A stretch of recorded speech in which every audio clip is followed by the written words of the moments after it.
투자는 건강하게, 마음 편하게, 오래. 안녕하세요. 캡인베스트먼 허정욱입니다. 오늘 촬영일자 5월 15일 목요일입니다. 오늘은 조금 투자 전략과 관련된 말씀 드려보고자 합니다. 아마 제 채널에서 제가 종종 언급을 하기는 했고, 또 오프라인 수강생분들은 좀 더 적극적으로 저희 움직임에 대해서 아실 것 같은데, 저는 정치는 정말 하나도 모르고요. 정치 색깔도 없다시피 한 것도 같고, 정치 색깔 전혀 상관없이 제가 속하고 있는 주식시장에서 제가 한 명의 개인 투자자로서 어떤 법안들이 통과가 돼야 이득을 볼까라는 관점에서 저는 상법 개정에도, 물론 지금의 상법 개정에서는 또 개선할 여지들이 있기는 하지만 전반적인 상법 개정의 필요성에 대해서는 또 인정을 하고, 그와 관련해서 또 보완하기 위한 법제로 배당소득 분리과세라고 하는 거를 굉장히 적극적으로 찬성을 해왔던 사람입니다. 당연히 저도 이제 금융자산이 조금씩 쌓이다 보면 배당소득과 관련해서 이게 2천만 원이 넘어가고 종합과세를 빠지면서 제 입장에서 조금 불리한 상황들이 있거든요. 그러다 보니까 자연스럽게 관심을 가지게 되는데요. 이번에 어떤 뉴스가 하나가 나왔습니다. 그래서 뉴스 캡처본도 제가 공유를 해드릴 건데, 이 뉴스를 통해서 저는 우리나라의 지금 배당소득 분리과세가 굉장히 필요하구나 하는 거를 어느 정도 증명할 수 있다고 생각이 들었어요. 그래서 약간 도발적인 제목이기는 하지만 배당소득 분리과세가 정말 필요한 이유와, 그리고 그 이유가 우리 사회적으로도 어떤 자료 때문에, 어떤 데이터 때문에 증명되었는지를 함께 말씀 나눠보겠습니다. 화면으로 가시죠. 지금 캡처한 자료에 상장사 감액배당 현황이라고 나와 있죠. 그래서 이 감액배당 이제 천천히 말씀드릴 건데, 지금 2022년도부터 올해 이제 1분기 정도까지 자본준비금이라고 하는 항목이 있습니다. 우리 재무상태표에 자본준비금 감액배당이라고 하는 게 어떤 회사들이 얼마나 많이 했느냐를 이제 좀 리스트업을 해둔 건데요. 일단 자본준비금 감액배당이 뭔지를 말씀을 드려야겠죠. 여러분, 자본준비금은요, 사실상 자본잉여금이랑 개념 차이가 거의 없다고 생각해 주셔도 괜찮습니다. 우리가 이걸 회계적인 용어로 정의를 내리느냐 아니면 상법의 용어로 정의를 내리느냐가 다른데, 지금 보시는 것처럼 주발초라고 부르는데, 주식발행초과금과 기타 자본잉여금을 합해서 자본준비금이라고 하는데, 이 자본준비금이 사실은 재무상태표로 보면 자본잉여금이랑 그리고 또 크게 다를 것들이 없어요. 그래서 우리가 배당이라고 하는 거를 할 때는 보통 회사가 벌어들인 돈을 주주들한테 나눠주는 거잖아요. 성과를 배분하는 개념이라고요. 근데 그 배당의 재원이, 그래서 일반적으로는 이익이여금이야. 여기 지금 있는 요거 이익이여금. 이익이여금 중에서 정확히 말하면 뭐 법정 적립금도 빼고 임의 적립금도 빼고 하면서 미처분 이익이여금이 정확히 말하면 배당의 재원이 되는데, 어쨌든 골자는 이겁니다. 우리나라 세법은 이렇게 보는 거야. 야, 번 돈을 가져가는 거에서는 너가 세금을 내야지 라고 보는 거예요. 근데 이익이여금이라고 하는 게 회사가 주주를 위해서 벌어서 쌓아놓은 돈이라고 우리가 개념적으로 이해를 하잖아요. 그러니까 이익이여금을 재원으로 뭔가를 가져갈 때, 그렇게 배당으로 가져갈 때는 세금을 내야 된다라고 보는 거예요. 그래서 여러분들 이제 뭐 연말정산이라든가 종소세 신고하실 때도 금융소득, 이자소득과 배당소득을 합쳐서 2천만 원까지는 지방세를 포함해서 15.4%라고 하는 세금을 분리과세를 하는데, 그게 넘어가는 순간 여러분들의 뭐 근로소득, 연금소득 이런 것들이랑 모두 합쳐져서 종합소득으로 넘어가잖아요. 그러면서 이제 종합소득 과세표율 적용을 받고, 그런 구조가 이제 이익잉여금으로 나가는 구조다 이해해 주시면 되는데, 자본준비금 감액배당, 또 다른 말로는 우리가 청산배당이라고도 하는데, 자본준비금 감액배당의 재원은 뭐냐면 자본잉여금이에요. 근데 자본잉여금은 여러분들 저희 기업분석 기초 커리큘럼 들으신 분들은 아시겠지만, 자본금과 자본잉여금을 합쳐서 주주가 회사에 넣어둔 원금이다 라고 이해하라고 말씀을 제가 드렸어요. 그리고 이익잉여금이 번 돈이다 이렇게 하라고 말씀을 드렸죠. 그러니까 자본준비금, 즉 자본잉여금을 줄여서 배당을 한다라고 하는 거는 원금을 가져가겠다는 얘기예요. 그럼 우리가 세법의 되게 기초적인 논리를 보면요, 자본잉여금 혹은 자본준비금을 가져가는 건 원금을 가져가는 거예요. 정확히 말하면 불입자본을 다시 회수한다라는 표현을 쓰는데, 이렇게 되면 이거는 번 돈이 아니라는 거죠.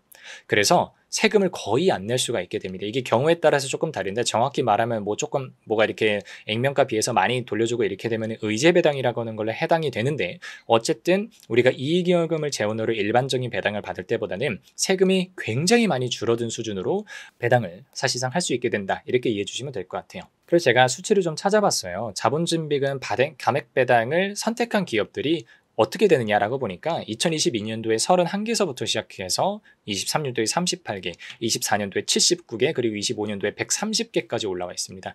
특히 저는 되게 고무적이라고 보는 게 뭐냐면 지금 이 2025년이 우리가 이제 1분기하고 1분기 한 달, 그러니까 4달, 5달 정도밖에 안 지났잖아요. 그런 상황에서 자본준비금을 활용해서 감액 배당을 하겠다고 선언하는 기업들이 100개가 갑자기 넘어섰다는 게 저는 굉장히 고무적인 성장 추세라고 생각을 하고요.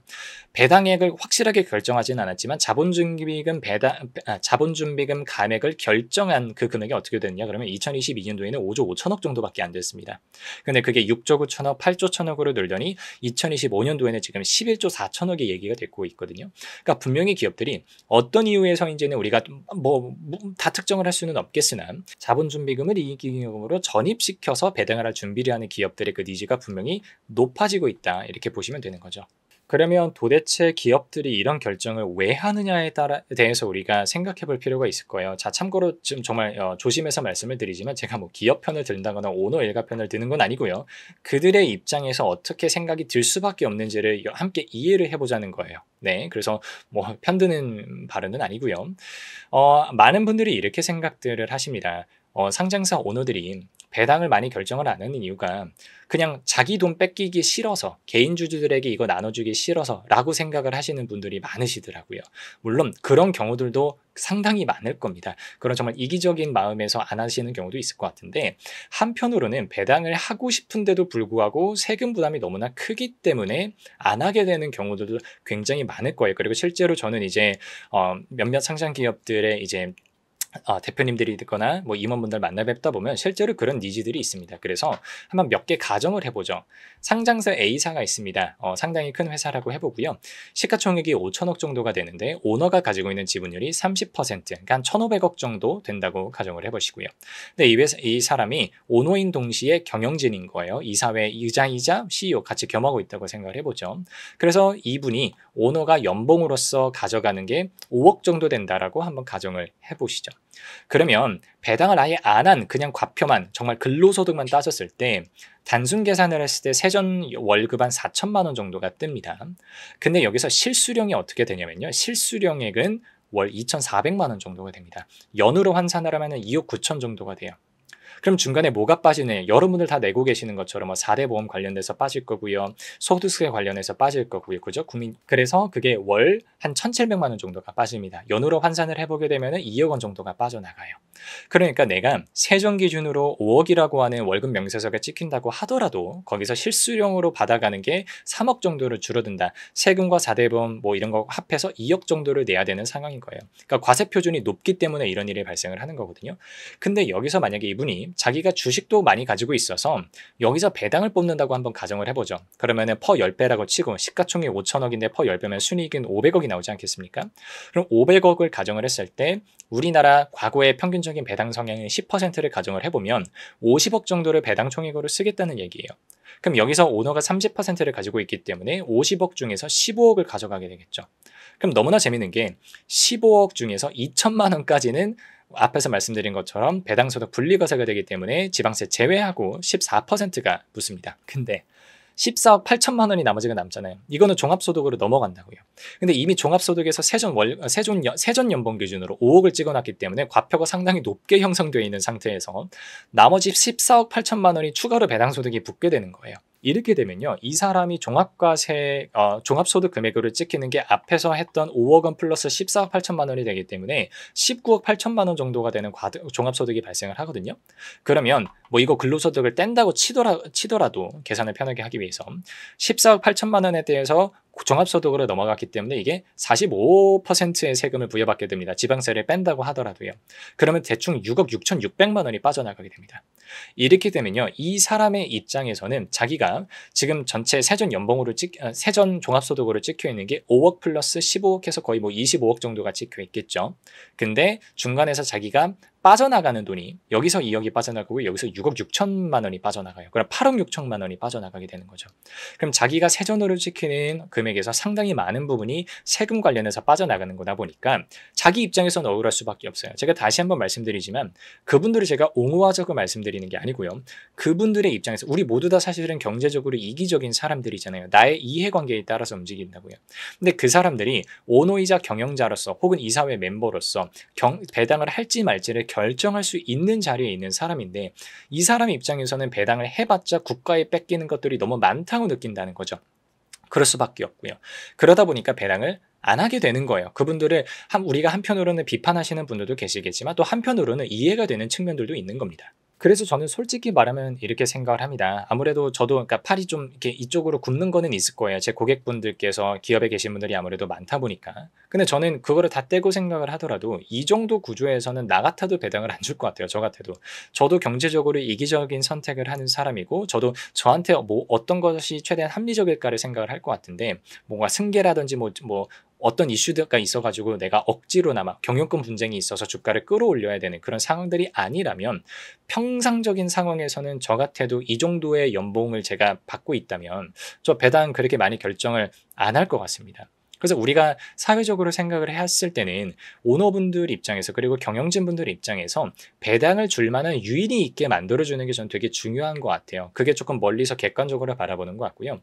그래서 제가 상법 개정과 더불어서 필요하다라고 이야기를 했던 게 배당소득 분리과세라고 말씀을 드리는 거죠. 배당소득은 아예 종합소득에 넘어가는 금액이 없이 저는 조금 극단적이게 들리실 수도 있겠습니다만 아예 빼자는 거죠. 그렇게 해서 우리가 자본시장이 좀 더 활성화될 수 있게 만들어주면 오너가 자신의 어떤 합리적인 이기심, 경제적 욕구 이것들에 기반을 해서 배당을 주고 그렇게 되면은 저희 개인 투자자들도 배당을 거기서부터 많이 받아갈 거거든요. 이게 그러니까 모두가 윈윈할 수 있는 구조인 것 같아요. 제가 개인적으로 느끼기에는 반대하시는 분들도 있겠지만 저는 자본시장에 꽤 오래 들어와 있던 사람이고 그리고 저는 또 개인적으로는 배당을 상당히 많이 주는 기업들을 많이 가지고 있는 입장에서는 배당 소득이 정말 쌓였을 때 경제적으로 얼마나 큰 힘을 발휘하는지를 저는 이제 10년이 됐지만 또 조금씩 느끼고 있거든요. 그런 관점에서라도 우리 모든 경제 발전, 금융 경제 발전을 위해서 배당소득 분리과세가 필요해진 시점이 되지 않았나라고 생각을 하고 또 한편으로는 이번에 감액 배당에 대한 니즈가 굉장히 많아졌다는 통계로부터 사회적으로도 이게 인정이 되지 않겠느냐라고 조심스럽게 말씀을 전달드려 봅니다. 제가 뭐 이걸 정치적으로 말씀드리는 거 아니고요. 사실은 제가 정치에 요즘 또 그렇게 큰 관심이 없다 보니까 어떤 당에서 어떤 후보께서 어떤 캠프에서 어떤 공약을 내는지 정확하게는 제가 지금 파악을 못하고 있는 것도 있어요. 그래서 어떤 캠프의 그런 공약을 말씀드리는 건 아니고 그냥 독립적인 자본시장에 참여하고 있는 투자자로서 조심스럽게 말씀을 드려봤습니다. 굳이 불필요한 오해는 안 하셨으면 좋겠고요. 오늘 영상은 여기까지 하겠습니다. 감사합니다.